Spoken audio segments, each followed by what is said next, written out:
les va? Qué gusto que nos acompañen en una nueva emisión de la UNAM Responde. Es mitad de semana y es un gusto seguir compartiendo con ustedes información que esperamos día con día sea de su interés y también de utilidad para la vida cotidiana. Les recordamos que nuestras vías de comunicación están siempre abiertas para que nos hagan llegar sus dudas, sus comentarios, los temas que les gustaría que abordáramos en este espacio universitario. Y como siempre les digo, sigamos haciendo juntos este programa. Vamos con la entrevista de esta tarde.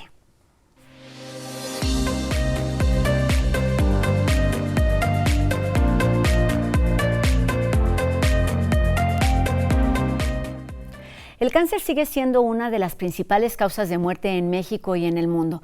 Los esfuerzos de investigación e innovación científica y tecnológica parecen ser insuficientes para combatirlo definitivamente. Sin embargo, lo que podemos hacer es estar bien informados, cuidar nuestra salud y hay distintas maneras de hacerlo. El día de hoy vamos a estar platicando sobre mieloma múltiple, un tipo de cáncer de sangre que afecta principalmente el sistema inmunológico. Y bueno, para darnos todos los detalles, esta tarde saludamos al doctor Cristian Omar Ramos Peñafiel, quien es médico hematólogo y es el encargado de la clínica de leucemias y de mieloma en el Hospital General de México. Doctor, ¿cómo estás? Bienvenido a la UNAM Responde.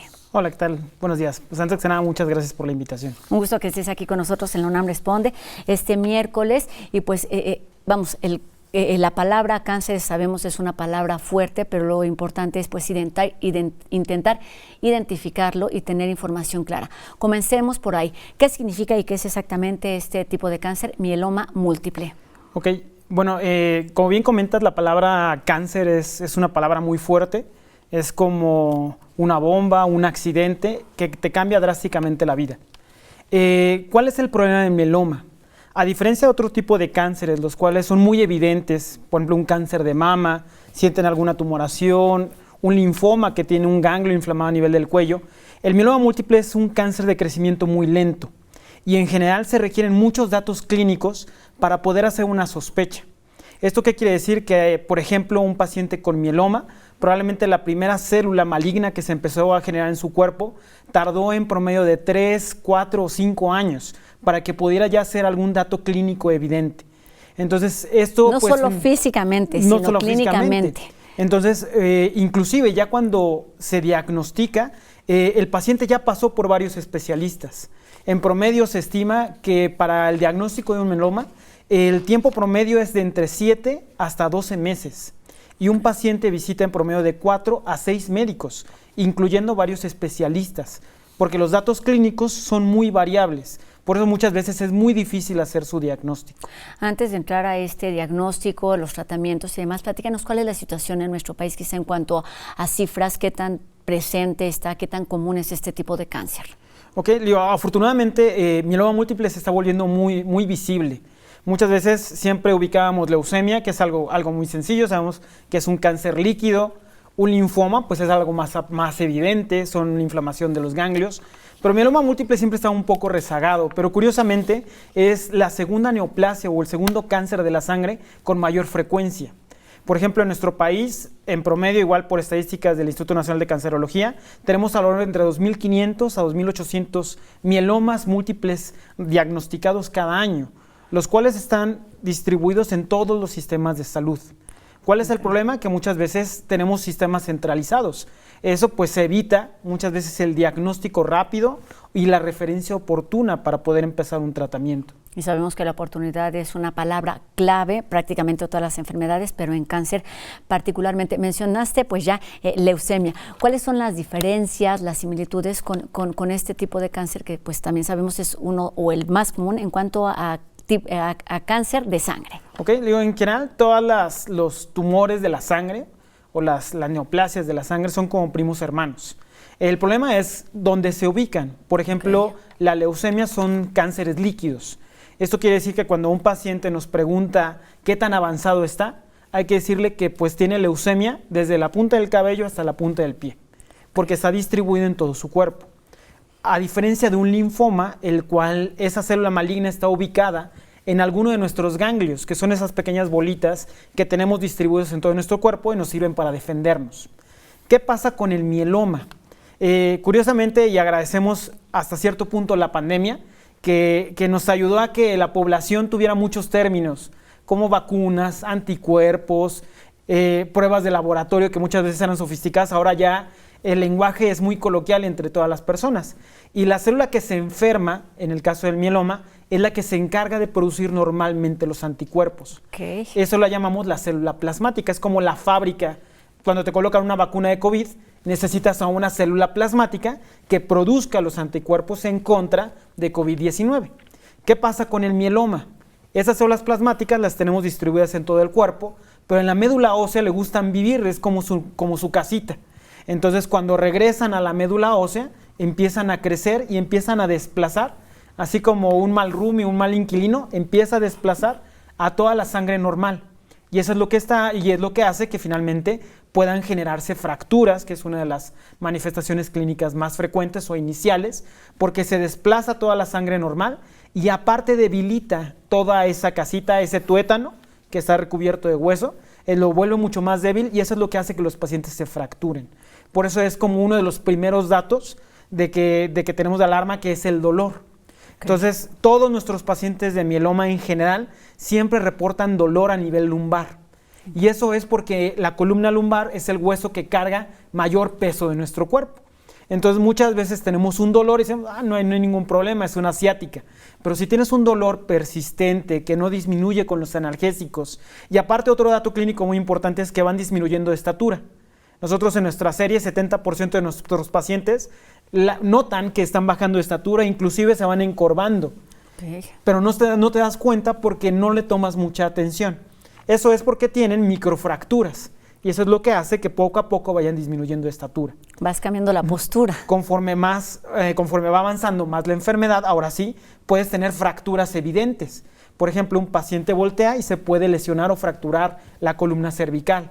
O por ejemplo, en algunos casos con algunos de nuestros pacientes, los abrazan sus nietos, porque eso es una enfermedad más frecuente de adulto mayor, los abrazan y se fracturan de las costillas, del húmero, o se caen y pueden fracturarse muy fácilmente.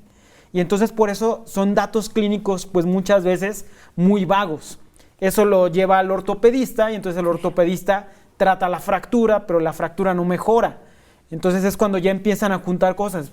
Lo que pasa es que el paciente tiene un cáncer llamado mieloma, que parte del espectro clínico incluye las fracturas. Pues, está muy claro. ¿Cómo es tan claro también la forma o el proceso para hacer este diagnóstico? ¿Qué se requiere para identificar y para confirmar que se trata de este tipo de cáncer? Ok, ahí lo vamos a definir, por ejemplo, en dos escenarios. Un paciente ya que tiene datos clínicos claros de mieloma múltiple. ¿Cuál puede ser?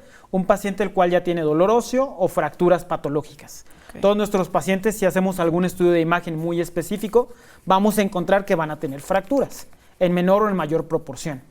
También 30% de los pacientes desarrollan falla del riñón, que es lo que llamamos enfermedad renal. Muchas veces puede llevarlos a diálisis o hemodiálisis. ¿Por qué esto? Porque muchas veces el producto de esa célula plasmática, esos anticuerpos no son como los que generamos normalmente. Son anticuerpos que no sirven porque son pequeños fragmentos. Normalmente tu cuerpo lo tiene que excretar a nivel de la orina, como cualquier medicamento o alimento, lo excretamos normalmente o a través del hígado o a nivel de la orina. Como es en gran cantidad, lo que genera es que se tapa la orina, como si taparas el retrete. Y entonces al taparlo y llenarlo de papeles, lo que vas a generar es una falla a nivel del riñón. Claro. Entonces 30% va a generar eso. Otro 30% puede desarrollar anemia y puede ir progresando hasta un 80% dependiendo de cuánto lleva la enfermedad. Y eso es lo que genera que el paciente tenga fatiga, cansancio, que duerma más de lo habitual que hacía normalmente, y pues el paciente siempre refiere un cansancio continuo. Entonces por eso el espectro clínico es muy, muy variable. O el paciente puede llegar con el nefrólogo, el médico general, el internista, el geriatra, y hasta el final cuando ya ven todos los laboratorios y no cuadra con el escenario clínico que yo creo, entonces ya ahí se nos prende el foco de que es mieloma. ¿A qué especialista debes acudir? Esto es importante, pues cuando pensamos en cáncer se trata de oncólogos, pero en este caso eres hematólogo. ¿Cómo ubicar el especialista que nos puede ayudar a hacer este diagnóstico de la forma más rápida posible? Y contéstanos también la siguiente pregunta con respecto a las etapas, ¿cómo se va desarrollando? Okay. Si es igual como sucede con otros tipos de cáncer. Troncalmente el tratamiento lo da un hematólogo, okay, porque hay que hacer un tratamiento integral de la enfermedad, pero siempre que le platicamos con nuestros pacientes, siempre le decimos que literalmente los hematólogos somos como los mecánicos que arreglan el motor. Solamente nos encargamos de disminuir esa cantidad de células malignas, intentar que regenere su médula ósea a la normalidad. Pero es como un auto. Tal vez puedes tener el motor en buenas condiciones, pero toda tu carrocería está destrozada. Por eso requieres un tratamiento multidisciplinario. Un paciente con mieloma en promedio requiere 6 especialistas alrededor de su universo de tratamiento. Ortopedista, rehabilitador, un médico que maneje el dolor, nutriólogo, un nefrólogo y pues también los geriatras, porque esto es una enfermedad que afecta más frecuente a adultos mayores, para que pueda llevar ese envejecimiento de manera normal. En cuanto a las etapas de desarrollo, ¿cómo se va pues agravando la enfermedad, ya que es complicado detectarla en los primeros momentos en que se desarrolla? Tenemos estadísticas tanto en nuestro país y cómo se comparan, por ejemplo, entre Estados Unidos y Europa, que tienen sistemas para buscar pacientes con estas enfermedades. Desafortunadamente en nuestro país no tenemos ese tipo de sistemas para intentar rastrear pacientes en etapas muy tempranas, porque sí se puede realizar a través de diversos estudios. ¿Cuál es el problema? 70% de los pacientes en México, acorde a los estudios que se han realizado, están en estadios avanzados. ¿Eso qué quiere decir? Que mientras tengas un estadio más avanzado, requieres un tratamiento más eficaz. Y al ser más eficaz, pues indirectamente va a generar un mayor costo al sistema de salud. Y no solamente eso, sino que también requieres terapia de soporte. Esa terapia de soporte incluye manejo con el ortopedista. Si te fracturaste, requieres una cirugía, una rehabilitación. Si tienes una enfermedad renal que va en conjunto, que no te recuperaste, entonces ahora tienes que tratar el mieloma más la insuficiencia renal. Y el paciente tiene que estar en hemodiálisis más su tratamiento del mieloma. Por eso es una de las intenciones de nuestro país, de todas las organizaciones de mieloma, poder hacer esas campañas para hacer screenings, para intentar detectar esta enfermedad en estadios muy tempranos. Ya sabemos que sí se puede, porque a través de experiencias, por ejemplo, de regiones como en Europa, en Islandia, pues rastrean a toda su población específica. ¿Cuáles son los pacientes? Más de 55 años. Exacto, entonces, a esto vamos, ayúdanos a identificar exactamente cuáles son los grupos de población más vulnerables a este tipo de cáncer. El mayor pico de edad se presenta a los 68 años y de ahí vamos incrementando. Okay. Pero cada vez en nuestro país vemos pacientes con mieloma múltiple en edades más jóvenes. ¿Y cuál es el gran problema de esto? Dentro de todas las neoplasias, esta es una enfermedad incapacitante. ¿Qué quiere decir esto? Que cuando te diagnostican mieloma, pierdes alrededor de 10 años de vida productiva. Entonces, si te diagnostican a los 90, no hay problema, ¿no? Pero ¿qué pasa si te diagnostican a los 40 o a los 45? Y muchas veces tú eres el soporte de tu familia. Ya perdiste 10 años de vida productiva. O es un paciente que ya tiene una fractura y que lo va a dejar en silla de ruedas durante un lapso de 6, 8, 9 meses. O tal vez ya no puede reincorporarse a su vida productiva. Es por eso que una de las intenciones es poder buscar a esos pacientes en estadios muy tempranos, que es lo que llamamos pacientes asintomáticos, que solamente la enfermedad se detecta a nivel de estudios sanguíneos. El paciente no tiene síntomas. No hay ninguna manifestación física, no hay ninguna incapacidad, ninguna molestia, entonces es importante identificarlo antes de que se desarrolle y de que pues tenga algunas afectaciones en el resto del organismo. Platícanos de los tratamientos. ¿Cuáles son las alternativas? Cuando hablamos de cáncer, pues pensamos en quimios, en radioterapias. ¿Qué sucede con este mieloma múltiple? Sí, inclusive es muy curioso porque siempre que ligamos cáncer, como tú mencionaste, Rosa, la palabra quimioterapia entra inmediatamente. Y muchas veces el paciente, antes de dar las opciones de tratamiento, ya en su mente, ya cambió físicamente. Entonces ya se imaginó con caída de cabello, vomitando todo el tiempo. Y curiosamente, el mieloma múltiple ha desplazado los tratamientos de quimioterapia. Entonces, solamente un 3 a un 5% de los pacientes con mieloma requieren o pueden beneficiarse con algún tipo de quimioterapia en estadios muy tempranos. Entonces, ¿cuáles son las alternativas de tratamiento? Los tratamientos se llaman, en los casos de lo que los pacientes llamamos funcionales, vamos a tener varias familias, entre ellas algo que se llama inmunomoduladores. ¿Qué significa ese trabalenguas? Reactivar al sistema inmune. La clave del mieloma múltiple es una enfermedad en la cual el sistema inmune se durmió y dejó que las células plasmáticas despertaran, que la célula maligna se activara. Todos los fármacos que giran alrededor de esto, el objetivo es reactivar ese sistema inmune para que las detecte y las elimine. Un paciente que está en una etapa funcional pues requiere el uso de esas terapias que se llaman inmunomoduladoras. Una de ellas, que es muy popular, talidomida, algunos otros fármacos como lenalidomida. El objetivo pues es eso, reactivar al sistema inmune para despertarlo y activarlo. Pero muy semejante a los autos, vamos mejorando los modelos y perfeccionando ese tipo de fármacos para que sean más eficaces. No solamente en estadios muy avanzados, sino también en etapas muy tempranas. ¿Es una enfermedad terminal? No. O sea, siempre eso lo aclaramos con los pacientes. Hay dos horizontes, el que llamamos el paciente funcional y el paciente no funcional. ¿Qué es lo que se llama un paciente no funcional? Es un paciente el cual depende de su familia. Esta es una enfermedad puramente familiar. Muchas veces nos enfrentamos al desgaste del familiar en conjunto con el desgaste del paciente. Y es un paciente el cual la enfermedad lo ha afectado tanto que funcionalmente un tratamiento muy intenso va a deteriorar su calidad de vida. El objetivo de este tratamiento del mieloma en todas las etapas es siempre mejorar la calidad de vida del paciente. Porque al saber inicialmente que al momento no es una enfermedad curable, es una enfermedad altamente controlable. Y a pesar de que te diagnostiquen a los 70, 75 años, tus opciones son muy buenas, inclusive de que puedas tener una muy buena expectativa de vida. En esos pacientes, por ejemplo, que ya son de edades mayores, ahí se pueden beneficiar, sí, inclusive con quimioterapia oral. Entonces, parte troncal de sus tratamientos de un paciente que no podemos pelear tan intenso, es decir, vamos tranquilos.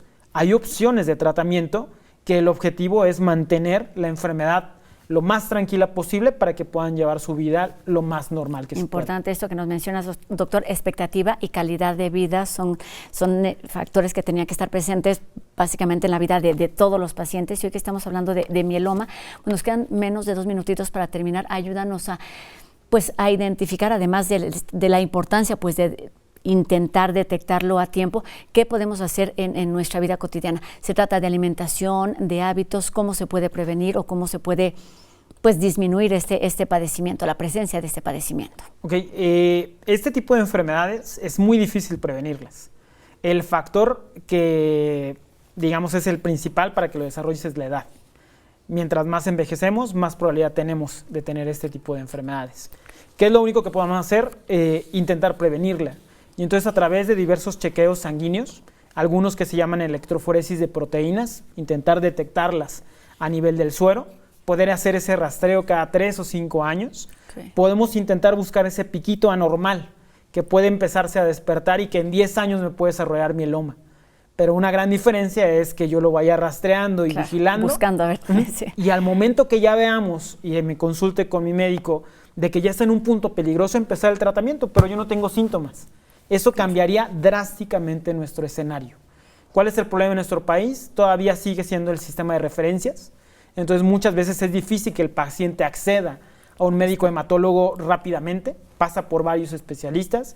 La segunda es intentar mejorar esos canales de referencia e inclusive a los especialistas clave como un ortopedista, un internista, un geriatra, sensibilizarlos para que conozcan esta enfermedad y referirlos lo más rápido posible, porque esa es una clave para el tratamiento y para el pronóstico del paciente. Siempre hay algo que se puede hacer, por supuesto, en cuanto al sistema de salud, en cuanto a los médicos, y nosotros como personas, pues hacer estos chequeos, estas revisiones periódicas, cuidar nuestra alimentación, que nunca está de más en este caso en particular. Además, pues también acercarnos a información.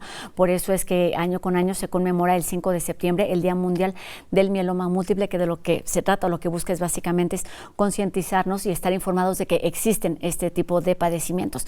Doctor, muchísimas gracias por estos minutos. Cristian Omar Ramos Peñafiel, encargado de la Clínica de Leucemias y de Mieloma en el Hospital General de México. Gracias por esta información que nunca llega tarde para que la tengamos ahí siempre presente. Muchas gracias por la invitación. Gracias, doctor. Y seguimos con más información. Hablemos ahora de David Alfaro Siqueiros, reconocido por su espíritu innovador y considerado también el padre del muralismo callejero. Él plasmó su obra en algunas obras del Campus Central aquí en Ciudad Universitaria. Veamos de qué se trata la siguiente cápsula que nos presenta UNAM Global. Muchas gracias, doctor. Muy bien, Siqueiros es el más novedoso, el más experimental de los muralistas. En 3 de las 4 caras de la torre de rectoría de la UNAM en Ciudad Universitaria se ubican los murales más conocidos de David Alfaro Siqueiros, considerado el padre del muralismo callejero. La obra de Siqueiros se caracteriza por la búsqueda y el hallazgo de nuevos materiales, de nuevas herramientas y de nuevas perspectivas en relación al muralismo. Inspirados en la animación y el movimiento de las caricaturas de Disney, aprendidas por Siqueiros en Nueva York, los murales reúnen una técnica innovadora para su tiempo, la escultopintura, estructuras metálicas cubiertas de concreto y detalladas con mosaico de vidrio. Y a través de la obra del muralismo en Ciudad Universitaria nace la segunda etapa del muralismo. Él decía que los murales callejeros tenían que ser muy sintéticos y que la escultopintura permitía que se viera toda la figura con mucho más claridad. Bajo ese concepto, Siqueiros creó el mural El pueblo a la universidad al pueblo, en el lado sur de la torre, inspirado en el discurso de José Vasconcelos al tomar posesión como rector en 1921. Él plantea que él venía a la universidad no para trabajar para la universidad, sino para inspirar a los universitarios a trabajar para el pueblo. Por ello, en el mural se ve a un grupo de universitarios portar sus herramientas y salir del campus para entregar a la sociedad sus conocimientos.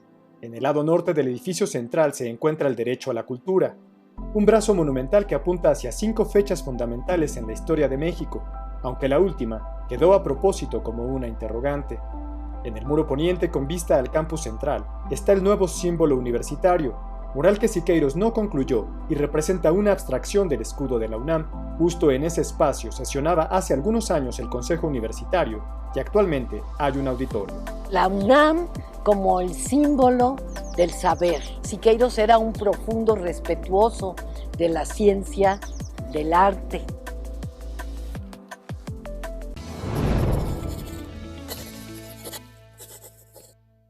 Y como cada miércoles vamos con Sandra Lorenzano de la Coordinación de Género, quien hoy nos platica sobre el Día Internacional contra la Explotación Sexual y el Tráfico de Mujeres, Niñas y Niños.